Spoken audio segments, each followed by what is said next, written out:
నమస్తే, welcome to 9+ news. నేను సంగీత. ముషీరాబాద్లోని భోలక్పూర్లో అగ్ని ప్రమాదం జరిగింది. BSNL ఆఫీస్ సమీపంలో జయలక్ష్మి నరసింహ ట్రేడర్స్లో మంటలు చెలరేగాయి. సెంట్రింగ్ షాప్లో దీపం పెట్టిపోవడం వల్ల చెక్కలకు మంటలు వ్యాపించి అగ్ని ప్రమాదం జరిగినట్టు సమాచారం. స్థానికుల సమాచారంతో ఫైర్ సిబ్బంది ఘటనా స్థలానికి చేరుకుని మంటలను ఆర్పారు. సకాలంలో ఫైర్ ఇంజిన్లు రావడంతో మంటలు భారీగా వ్యాపించలేదు. ప్రమాదంలో ఎలాంటి ప్రాణ నష్టం జరగకపోవడంతో అంతా ఊపిరి పీల్చుకున్నారు.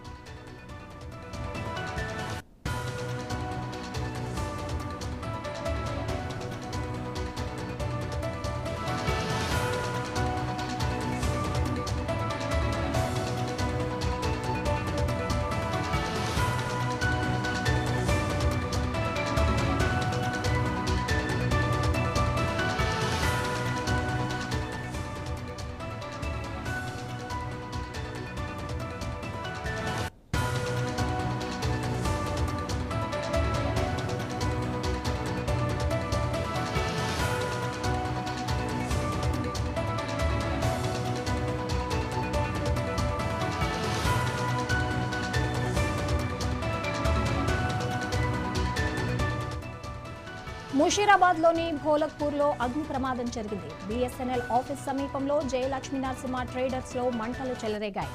సెంట్రింగ్ షాప్లో దీపం పెట్టిపోవడం వల్ల చెక్కలకు మంటలు వ్యాపించి అగ్ని ప్రమాదం జరిగినట్టు సమాచారం. స్థానికుల సమాచారంతో ఫైర్ సిబ్బంది ఘటనా స్థలానికి చేరుకుని మంటలను ఆర్పారు. సకాలంలో ఫైర్ ఇంజిన్లు రావడంతో మంటలు భారీగా వ్యాపించలేదు. ప్రమాదంలో ఎలాంటి ప్రాణ నష్టం జరగకపోవడంతో అంతా ఊపిరి పీల్చుకున్నారు.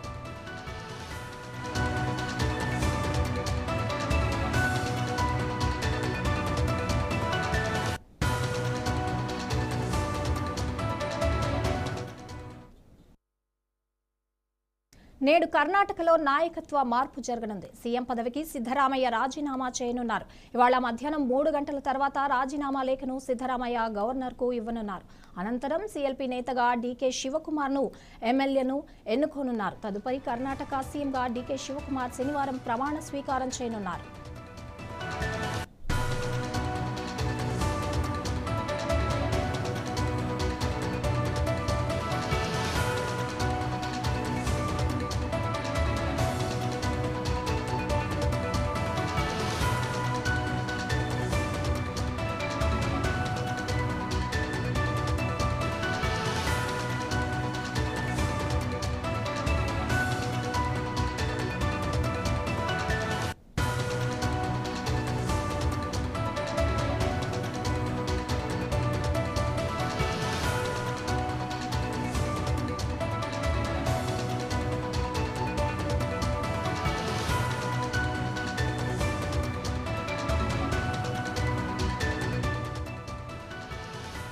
నేడు కర్ణాటకలో నాయకత్వ మార్పు జరగనుంది. సీఎం పదవికి సిద్ధరామయ్య రాజీనామా చేయనున్నారు. ఇవాళ మధ్యాహ్నం 3 గంటల తర్వాత రాజీనామా లేఖను సిద్ధరామయ్య గవర్నర్కు ఇవ్వనున్నారు. అనంతరం CLP నేతగా DK శివకుమార్ను ఎమ్మెల్యేలు ఎన్నుకోనున్నారు. తదుపరి కర్ణాటక సీఎంగా DK శివకుమార్ శనివారం ప్రమాణ స్వీకారం చేయనున్నారు.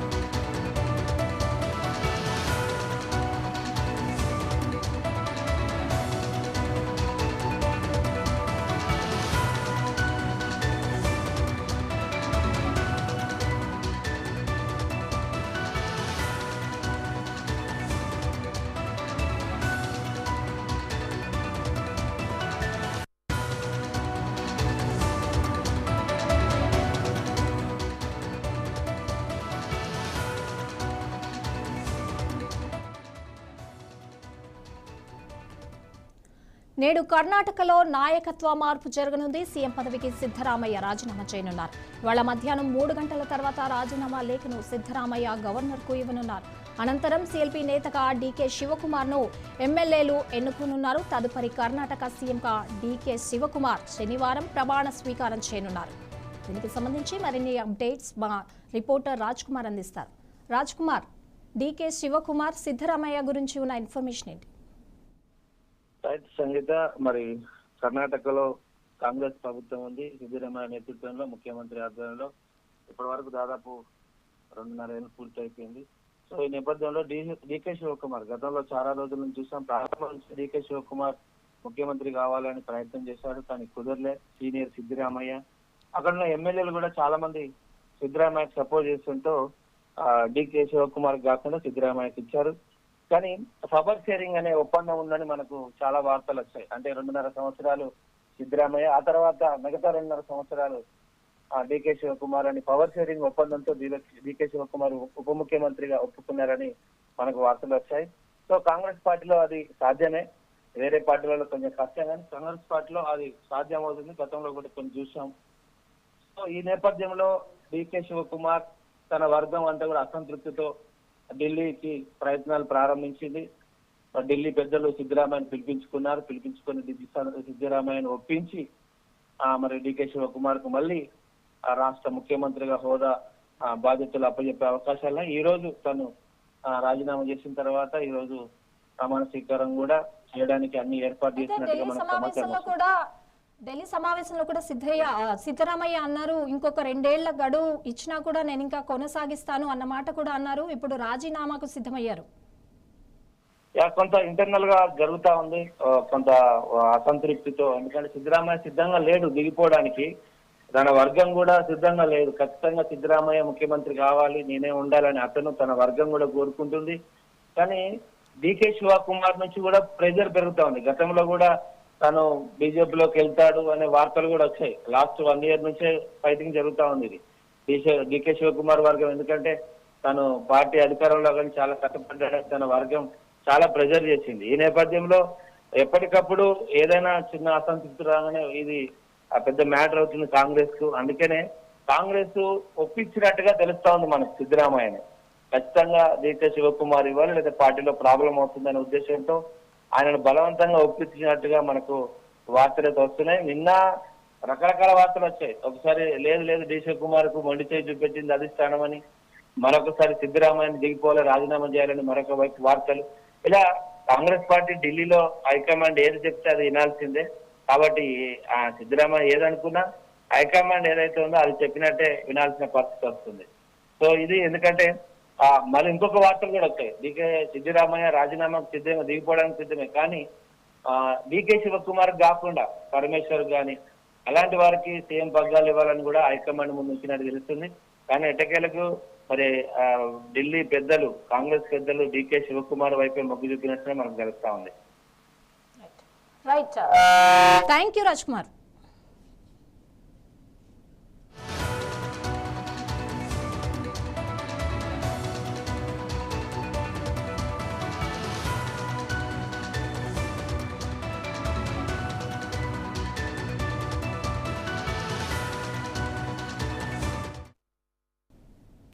విశాఖలో వాతావరణం పూర్తిగా మారిపోయింది. దట్టంగా నల్లని మేఘాలు కమ్ముకోవడంతో పట్టపగలే చీకట్లు వ్యాపించాయి. మరోవైపు నగరంలో ఉరుములు మెరుపులతో కూడిన వర్షం పడుతోంది.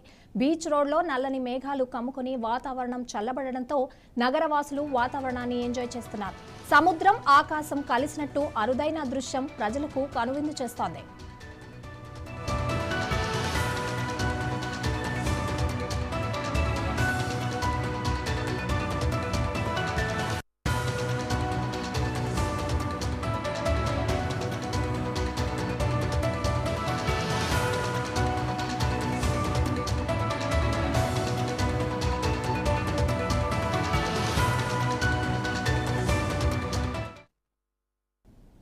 మల్కాజ్గిరి కమిషనరేట్ పరిధిలో ప్రజల భద్రత, సైబర్ నేరాలపై అవగాహన కల్పించే ఉద్దేశంతో నిర్వహించిన మీ హనురక్ష అవగాహన కార్యక్రమం జరిగింది. నేరేడ్మెట్ పోలీసుల ఆధ్వర్యంలో సాయినాథపురంలోని ప్రశాంత్ గార్డెన్లో నిర్వహించిన ఈ సమావేశానికి పలు కాలనీలు, అపార్ట్మెంట్ల నుండి అధిక సంఖ్యలో మహిళలు, యువకులు హాజరయ్యారు.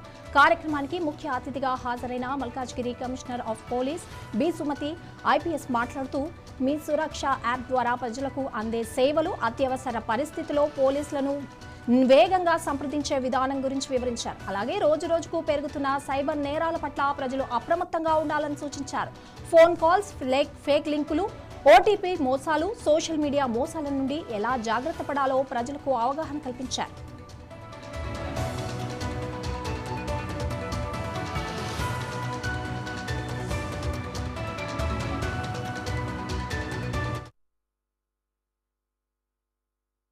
28 క్లస్టర్స్ ఉన్నాయి. అంటే ఒక్కొక్క క్లస్టర్ తీసుకున్న 580 అపార్ట్మెంట్స్ ఉన్నాయి. ఒక్కొక్క అపార్ట్మెంట్ లో ఒక్కొక్క మనిషిని రీచ్ కావడం అనేది పోలీస్ ఇంపాసిబుల్. సో మీరు ఏ అపార్ట్మెంట్ నుంచి వచ్చి ఉంటే, మీరు ఏ కాలనీ నుంచి వచ్చి ఉంటే, మీరు ఏ ఇండిపెండెంట్ హౌసెస్ సముదాయం నుంచి వచ్చి ఉంటే, please become a messenger for that particular place. కనీసం మీరు వెళ్ళి మీ ఏరియాలో ఇదే క్యూఆర్ కోడ్ తీసుకొని వెళ్ళి ప్రింట్స్ తీయించుకొని మొత్తం కాలనీ అంతా అతికించండి. ఎవరికి టైం ఉన్న వాళ్ళు ఆ QR code at least they will scan, they will complete the details. వాళ్ళ టైం ఉన్నప్పుడు వాళ్ళు చేసుకోనియండి. బట్ స్టిల్ వాళ్ళు ఒకవేళ హ్యాంగ్ అవుతుంది, వాళ్ళకి తెలియదు ఎలా చేయాలన్నది, మళ్ళీ ఎవరికో ఒకరికి తెలియాలి. కాబట్టి మీరు కనీసం ఎట్లా ఫీల్ చేయాలన్నది ఇక్కడ ఉన్న వాళ్ళకు చూపించాలని నా మనవి. సో అట్లా ఫీల్ చేసుకుంటే ఏమవుతుందంటే 100% your safety is ensured. That is a certificate for your safety is what I can say as CP Malkajgiri. So మీరు ఒకసారి అట్లా సేవ్ చేసుకున్న తర్వాత, ఇప్పుడు మొన్న నేపాలీ ఆఫెన్స్ అయింది, వాళ్ళు చెక్ చేసుకొని ఉంటే మాకు వచ్చిన ఛాన్స్ ప్రింట్ ఎంబడే it led to a gang which already committed offence in Moinabad about 3 years ago. వాళ్ళ ప్రాపర్టీ రాలేదు, వాళ్ళని మనం అరెస్ట్ చేయలేకపోయాము.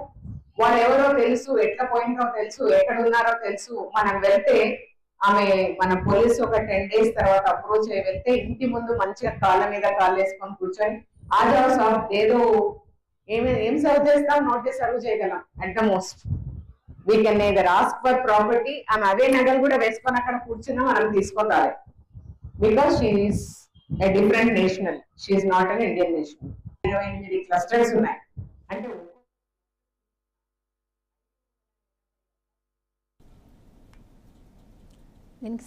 దీనికి సంబంధించి మరింత సమాచారం మా రిపోర్టర్ లహరి అందిస్తారు. లహరి, ఐపీఎస్ సుమతి నిన్న అవగాహన సదస్సు నిర్వహించారు. దీనికి సంబంధించిన ఇన్ఫర్మేషన్ ఏంటి? సంగీత, సైబర్ నేరాలు రోజు రోజుకు పెరుగుతున్నాయి. దీని పట్ల పూర్తిగా ప్రజలకు అవగాహన ఉండాలని చెప్పేసి ఉద్దేశంతో నిన్న మల్కాజ్గిరి కమిషనరేట్ పరిధిలో ప్రజల భద్రత అలాగే సైబర్ నేరాలపై పూర్తిగా అవగాహన సదస్సు నిర్వహించడం జరిగింది. Malkajgiri commissioner of police IPS Sumathi కూడా మాట్లాడడం జరిగింది. మీ సురక్ష యాప్, ఈ యాప్ ద్వారా అందేటువంటి సేవలు, అత్యవసరమైనటువంటి పరిస్థితుల్లో పోలీసులను ఏ విధంగా సంప్రదించాలి, వారి నుంచి సంప్రదించిన తర్వాత నేరుగా వేగంగా సంప్రదించే విధానము, అలాగే రోజు రోజుకి పెరుగుతున్నటువంటి ఈ సైబర్ నేరాల పట్ల ఎట్లాంటి జాగ్రత్తలు తీసుకోవాలి, అలాగే ఫోన్ కాల్స్, ఫేక్ లింక్లు, ఓటీపీ మోసాలు, ఇట్లాంటి సోషల్ మీడియా మోసాల నుంచి ఎలా జాగ్రత్త పడాలి అనే విషయాల గురించి కూడా చాలా చక్కగా వివరించడం జరిగింది. ఎందుకంటే రోజు రోజుకి సరికొత్తగా టెక్నాలజీ పెరిగిపోతుంది. ఆర్టిఫిషియల్ ఇంటెలిజెన్స్ అలాగే డీప్ ఫేక్ సాంకేతికతను కూడా ఉపయోగించి సైబర్ నేరగాళ్లు విద్యావంతులను, అంటే దాదాపు ఎడ్యుకేషన్ పర్సన్స్ కూడా సైతం సులువుగా మోసం చేస్తున్నారు. సో వీటి బారిన పడద్దు అని చెప్పేసి కూడా చాలా వరకు కూడా నిన్న ఐపీఎస్ సుమతితో పాటు కొంతమంది వివరించడం జరిగింది. అలాగే డిజిటల్ అరెస్టు, అలాగే part time job fraud, investment scam పట్ల ప్రజలు కూడా అప్రమత్తంగా ఉండాలి. ఎందుకంటే వీటి గురించి కాస్తైనా అవగాహన ఉంటే ఈ సైబర్ నేరాల గురించి, సైబర్ నేరాలు ఎవరైతే సైబర్ నేరాల పైన, సైబర్ మోసాలు ఎవరైతే ఉంటారో, మోసాలు చేసేటువంటి ప్రజలు ఎవరైతే వాళ్ళు వెనకాల ఉంటారో, వాళ్ళు ఒక టీమ్ ని మెయింటైన్ చేస్తూ కూడా ప్రజలు ఈజీగా మోసం చేస్తున్నారు. సో వీటి పట్ల ప్రజలు కూడా చాలా అప్రమత్తంగా ఉండాల్సిన సిచ్యువేషన్. ఎందుకంటే కొరియర్ ద్వారానో, పార్సిల్ పంపించారనో, అక్రమ వస్తువులు ఉన్నాయనో, కస్టమ్స్, సిబిఐ, రాయ్ అధికారులు అంటూ కూడా కొంతమంది బెదిరింపులు అనేవి కూడా రీసెంట్ గా ఎక్కువైపోయినాయి. అలాగే ఇంట్లో ఉండి రోజుకు 1000 రూపాయలు సంపాదించాలని చెప్పేసి పార్ట్ టైం జాబ్స్ అంతా కూడా ట్రేడింగ్ యాప్స్ లింకులు కూడా రీసెంట్ గా చాలా ఎక్కువైపోయినాయి. సో వీటి ద్వారా లింకులు పంపి కూడా డబ్బులు వసూలు చేస్తున్నటువంటి సిచ్యువేషన్స్ పోలీసుల దృష్టికి కూడా రావడం జరిగింది. కొంతమేర ఓటీపీ, అలాగే బ్యాంక్ అకౌంట్ వివరాలు, పాస్వర్డ్లను ఎవరికి చెప్పకూడదంటూ కూడా పోలీసులు పలుమార్లు హెచ్చరిస్తున్నప్పటికీ కూడా కొంతమంది తెలియక తొందరపాటుతో కూడా కొంతమంది సైబర్ మోసాలకి బలవుతున్నారు. కొంతమంది ఆత్మహత్యలు కూడా చేసుకోవడం జరిగింది. సో అట్లాంటి సిచ్యువేషన్స్ ఎవరు కూడా ఎదుర్కోవద్దని కూడా పోలీసులు ఎప్పటికప్పుడు కూడా వాటిపైన అవగాహన సదస్సులు అనేటివి ఏర్పాటు చేస్తున్నారని చెప్పుకోవచ్చు. సో నిన్నైతే మల్కాజ్గిరి కమిషనర్ పరిధిలో ప్రజల భద్రత, సైబర్ నేరాలపైనైతే అవగాహన సదస్సు నిర్వహించారు. ఈ అవగాహన సదస్సు కూడా ఆల్మోస్ట్ అక్కడ ఉన్నటువంటి కాలనీ వాసులు, అపార్ట్మెంట్ల నుండి అధిక సంఖ్యలో కూడా మహిళలు, యువకులు కూడా హాజరయ్యారు. ఎందుకంటే సైబర్ నేరాలపైన అవగాహన అనేది చాలా ఇంపార్టెంట్ కాబట్టి అది కూడా ఐటీఎస్ సుమతి చెప్పేటువంటి మాటలు, అలాగే మీ సురక్ష యాప్ ద్వారా ఎట్లాంటి సేవలు ఉండబోతున్నాయనే విషయాన్ని కూడా చాలా ఆసక్తిగా విన్నటువంటి situation. Right, thank you Lahari.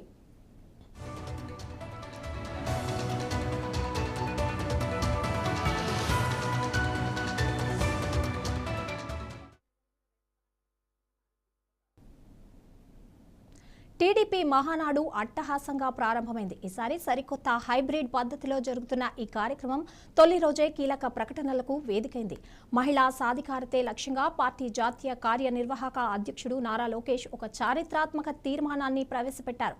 Parliament ఆమోదంతో సంబంధం లేకుండా 2029 ఎన్నికల్లో మహిళలకు 33% సీట్లు కేటాయిస్తామని ప్రకటించి సంచలనం సృష్టించారు. మరోవైపు ముఖ్యమంత్రి చంద్రబాబు నాయుడు తన విజన్ ప్రసంగంతో పార్టీ భవిష్యత్ ప్రస్థానంపై, రాష్ట్ర ప్రగతిపై స్పష్టమైన దిశానిర్దేశం చేశారు. మంగళగిరిలోని ప్రధాన వేదిక నుండి రాష్ట్ర వ్యాప్తంగా 1875 క్లస్టర్లలో లక్షలాదిగా కార్యకర్తలు ఈ వేడుకలో వర్చువల్గా పాలుపంచుకున్నారు.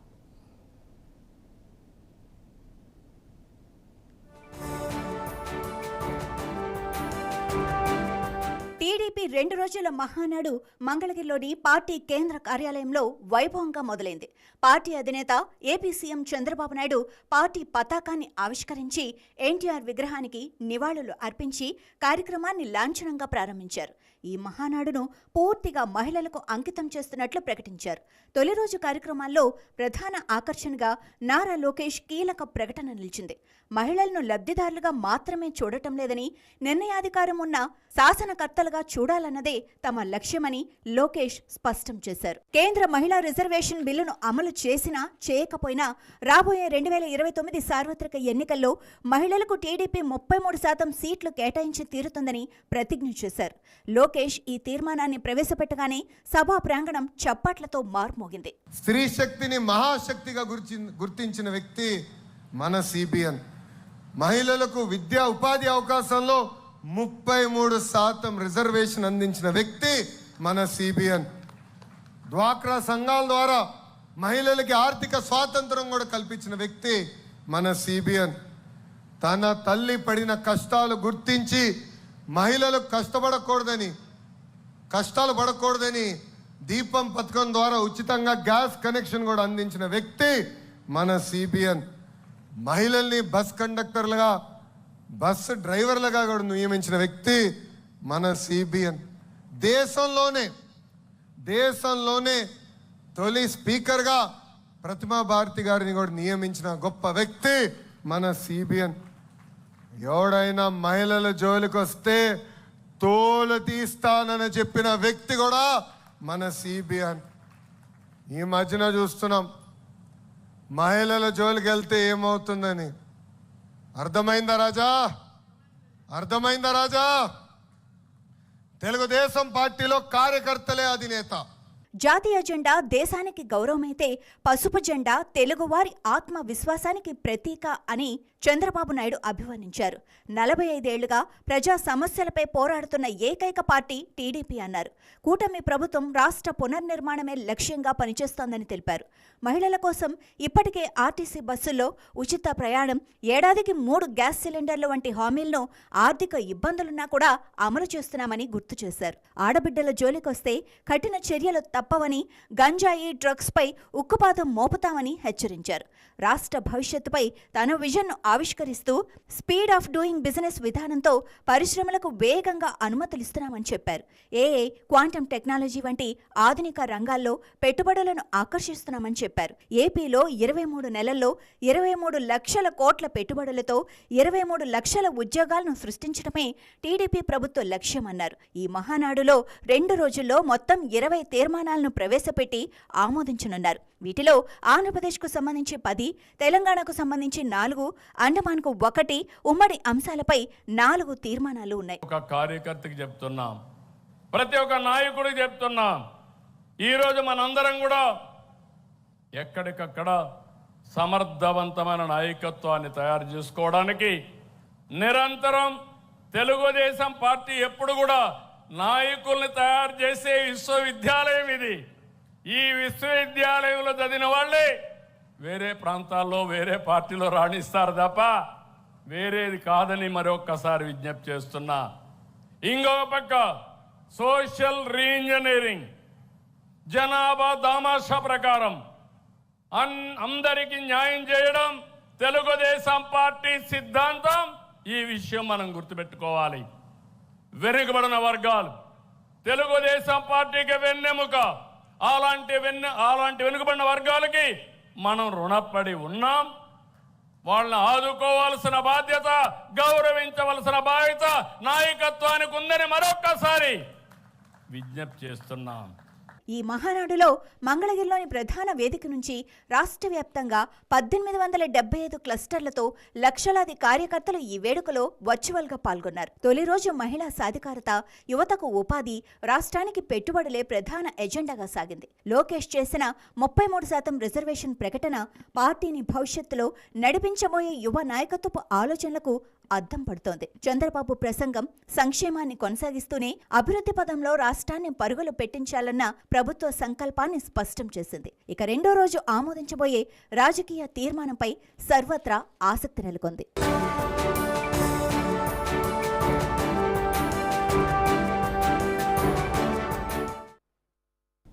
ఇవి ఇప్పటివరకున్న అప్డేట్స్. మరిన్ని అప్డేట్స్ కోసం చూస్తూనే ఉండండి 9+ న్యూస్.